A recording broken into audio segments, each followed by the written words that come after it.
Okay, test 1, 2. Okay, here we go. This is the Honeypot demonstration, and I'm going to start off with a blank slate and recreate this Honeypot site. Pretty much most of the layout here, not all the content, but just give you a quick idea of how to set this up. And I'm going to start with the JumpStart Pro application. So what you see here is the finished Honeypot site, the live demo site, and I've just created a new website here on this URL, honeypot2.clickbump.com. You can see it's just the default WordPress theme, and I'm going to go ahead and build this up from JumpStart Pro. So first thing to do is go into the admin, and we're going to go ahead and go to the plugins folder and grab our JumpStart Pro application. Actually 3.5, once you log in, it does a shortcut on admin, so I'm used to that, but WP-admin is going to get you there. I'm going to move over to the Finder and just show you. I've got this folder, Honeypot demo folder, and it's got everything we're going to need to build this site. I've got some, should actually change this. I've labeled these as to what they are: cat, dash, search, ads, speed. So that's going to be my catalog images, my category images. I've got a few featured images here that I'm going to upload. I've got the zip file for the Honeypot folder, Honeypot skin there, and I've got the JumpStart Pro application, as well as some slides that I'm going to use for the flex slider that we're going to put on here. So let's get started. We're going to go to plugins, add new, and upload, choose file, and it's already gonna load up there. So I'm gonna grab this JumpStart Pro.zip and click install now. So what it's doing is it's transferring all of the base files for the JumpStart Pro application over to the site, and then when I click activate, it's gonna do its magic in the database and the file system to set up the website from a base WordPress install to a pretty much fully stocked WordPress site. Now, one thing you need to do is when you run JumpStart Pro on a new site, the way the theme is written in terms of the way it does the scripts and the CSS, it writes them all into one merge file. So you have to click apply changes to make that happen after that initial installation. So once you do that, you'll be able to go out and do the little site preview deal, and you can see that your base site is set up with all your default pages. These are populated based on the JumpStart Pro files that are pre-configured, and you can obviously change those and customize those. Got the social widgets, so everything is here that you need. 6.5 adds this nifty little back to top, so when you scroll down it automatically appears and disappears, and helps you out there. So we're going to go ahead and get the Honeypot skin on this site. So I'm going to go to add upgrade skins and choose file, and there's the folder, the file there, honeypot.zip. Gonna go ahead and click install, apply changes, and that just transfers the file up and adds it to my skins menu. And now I can go ahead and add it to the site and wait just a moment while my web reloads, and I'll click apply changes to set that. Okay, so now we can go back out on the website and refresh, and now we've got the Honeypot skin. Still got some things to do to it, but you can see that it's changed the footer and the header area, as well as the slider area, to look like the demo. So what we're going to do first is the default position for the slider is in the above content sidebar area, which is just to the left of the sidebar. We're going to go ahead and put it in the what is now called the below header. That's going to be right here below the header, the below header sidebar. So it will span the entire width like this. And we're also going to set that up so that it only shows on the home page. So to do that, I'm going to go ahead to go to the widgets directory, and I'm going to expand the above content and the below header. I'm just going to drag that over into the below header. Now the default widget here is the default slider is the ClickBump slider, and we're going to change that to the flex slider in a moment, but I just want to show you what's going to happen when I move that up. So you can see that it moved it up, and I've got that wide background area, and we just need to change this to the flex slider.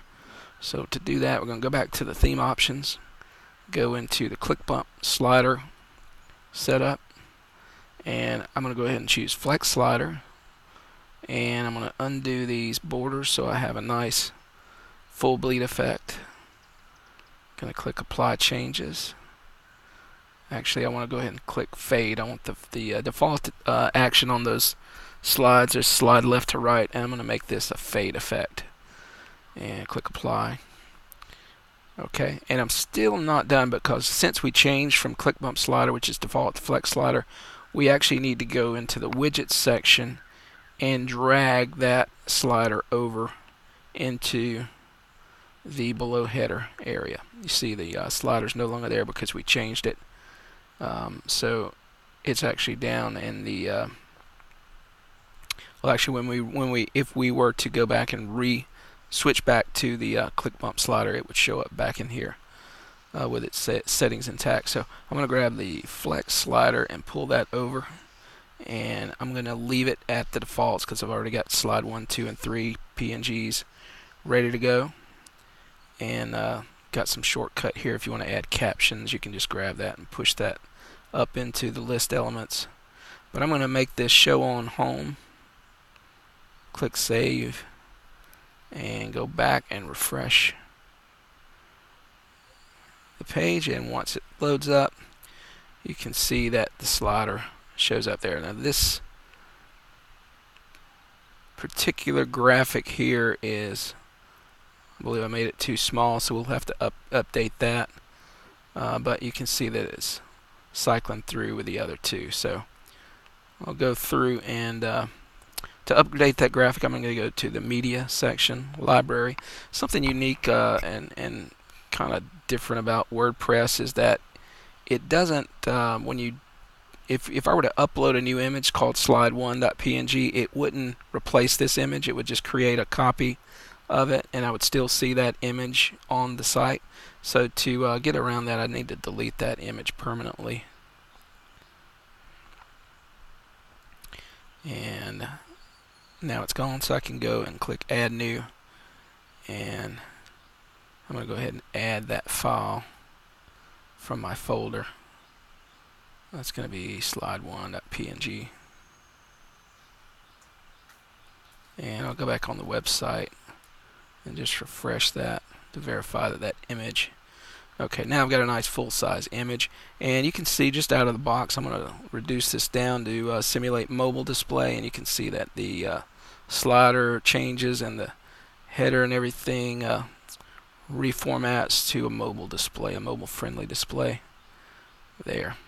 Okay, so we still have some work to emulate that default site that we're trying to replicate, but wanted to show you that real quick while we're moving. So I'm going to get my screen back to my movie size, and the next thing we're going to do is take advantage of this new area at the top of the skin here. I've added a above header sidebar container, and that's what we're going to use to get these elements up here at the very top. So to do that, I'm going to go into the widgets area, and ClickBump 6 introduced this concept of really building almost the entire site with JumpStart Pro in the widgets area. So I've added a lot of drag and drop functionality to this to really make it simple for you to rapidly build sites.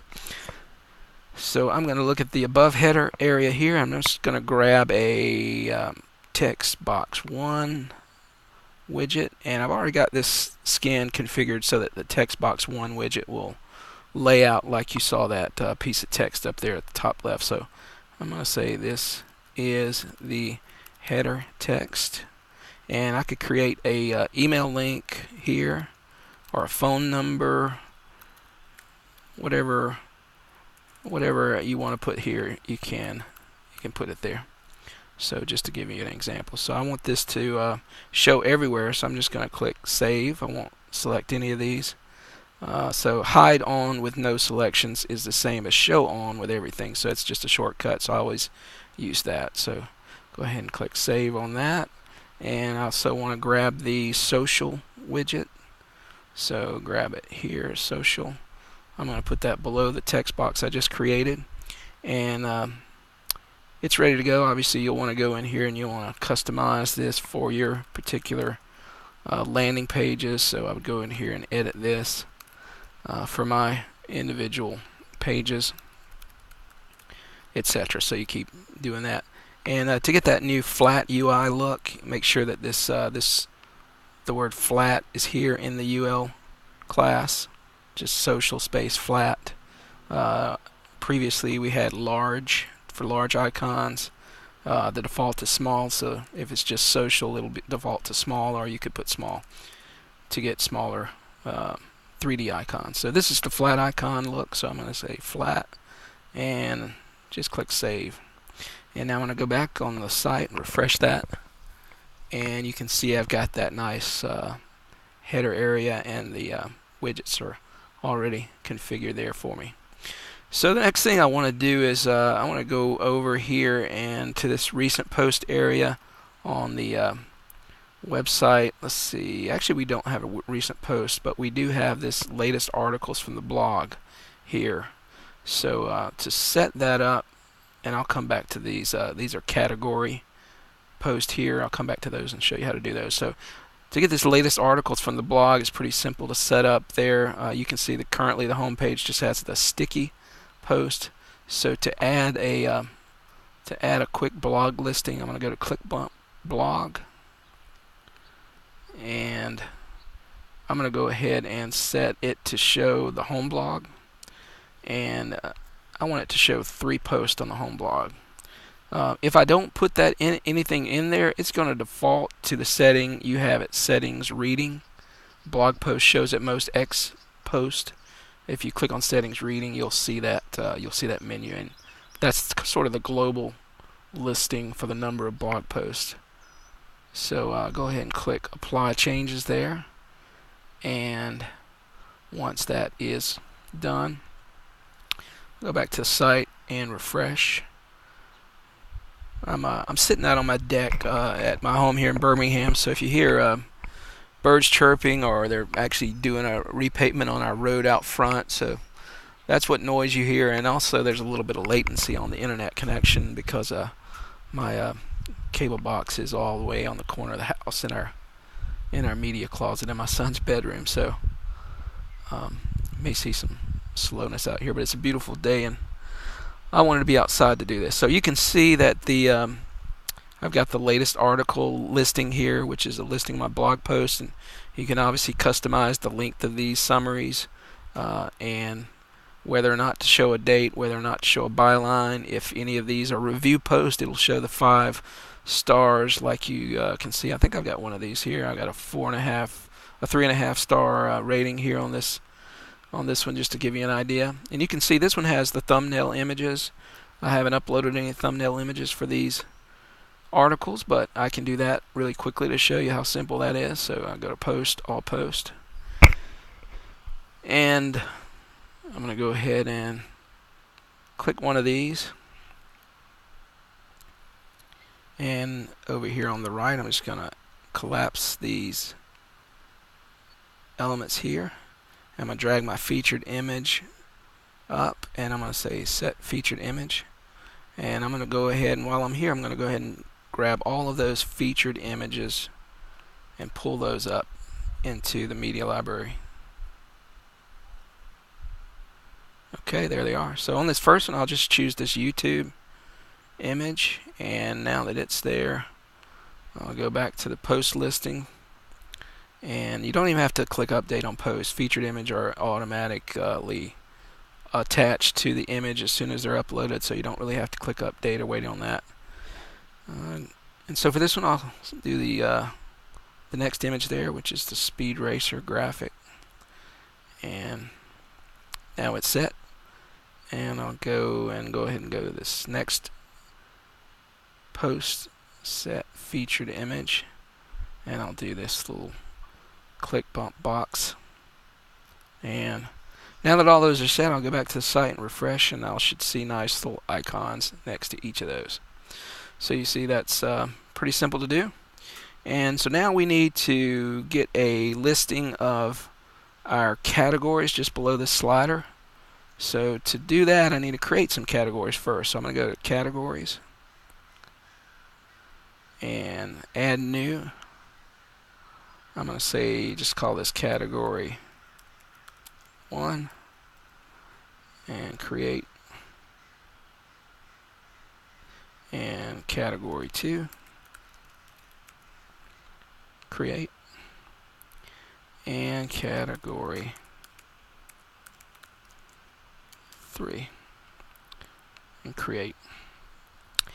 And I'll just go into this, and you'll see that the if you're not used to ClickBump, you'll see that the category editor is sort of enhanced. So we've got a full WYSIWYG editor here for your content. You can add optional snippet text that would be essentially your post excerpt. You can do a keyword friendly title that's separate from whatever you name the category. So the category name would appear in menus, and this full category title would appear in the title tag and also in menus if you choose, and at the top of the category as the post title. You can do keywords. You can link the image that you upload, your featured image for the category, and also hide ads if you're choosing to show ads on your category pages. So for this one, I'm going to upload this cat ads image and click update, and it's going to create that.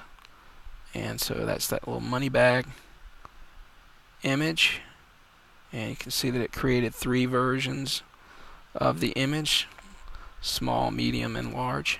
And since the image started out at below 150, the medium and the large are the same size. So the next thing I want to do is add some content here. I've got this little Latin text here on standby, so I can just pull that in just for some text, some filler text there. And I'll go ahead and click update there, and I'm going to go to category 2 and do the same thing, and I'm going to run through this really quickly. I've got the text on the clipboard there, so I'll just go ahead and paste that, and I'll go ahead and upload an image.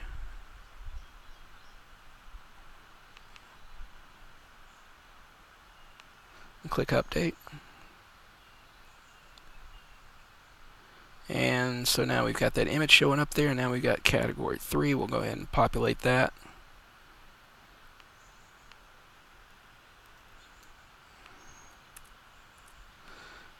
And upload the image.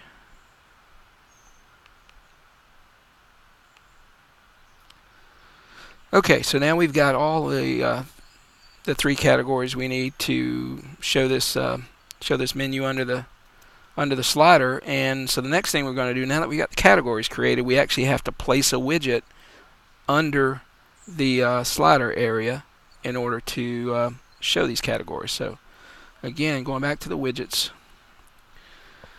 manager, and I'm going to grab, this time I'm going to grab, so if you ever need to know where, like you see sidebar, above header, below header, all these, if you want to know where they are in context to your layout, you can just click this little handy little preview thing, and as I expand elements, you'll see it highlight where that sidebar is located in the template. So it gives you a quick I know this by heart, obviously, so I don't have to do this, but when you're just getting used to the layout of everything, it helps to have this little guide. So there you go. So what we're going to do is put this in the below content.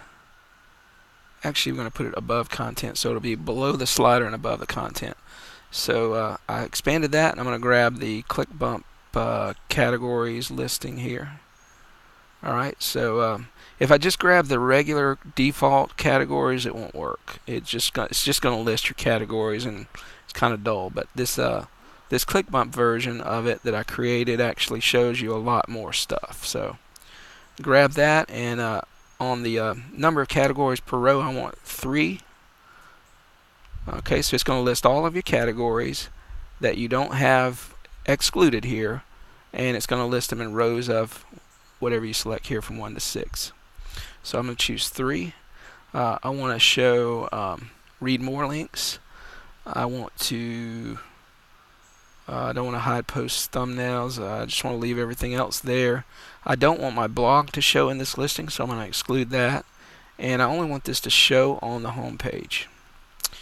And click save, and let's have a look at it.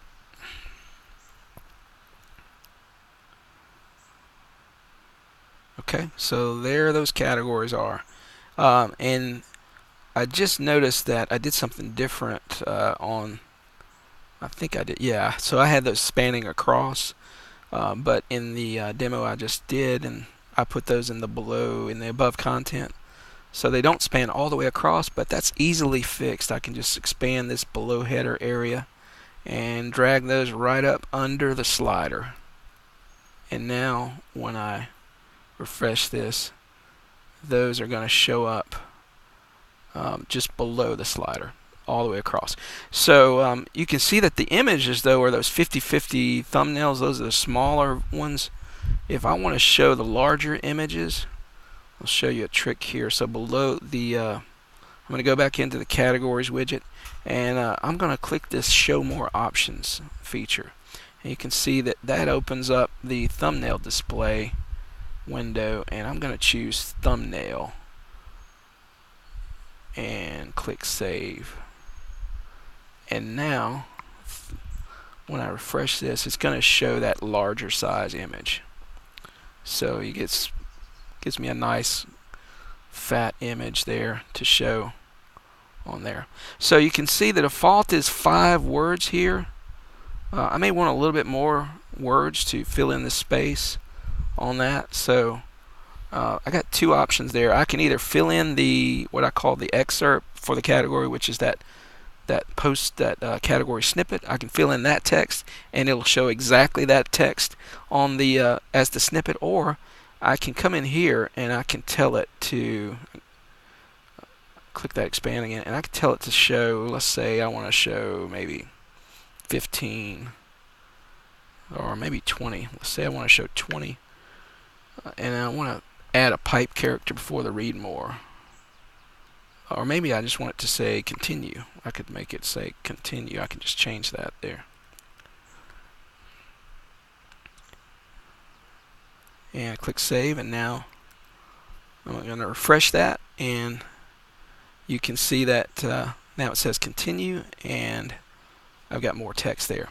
So I think that's going to do it for this quick demo. I will probably do the footer area in the next demo, and probably maybe do some other stuff over here to put that opt-in form over there for you. So I'm going to do a part 2 so that we don't make this video too long and large.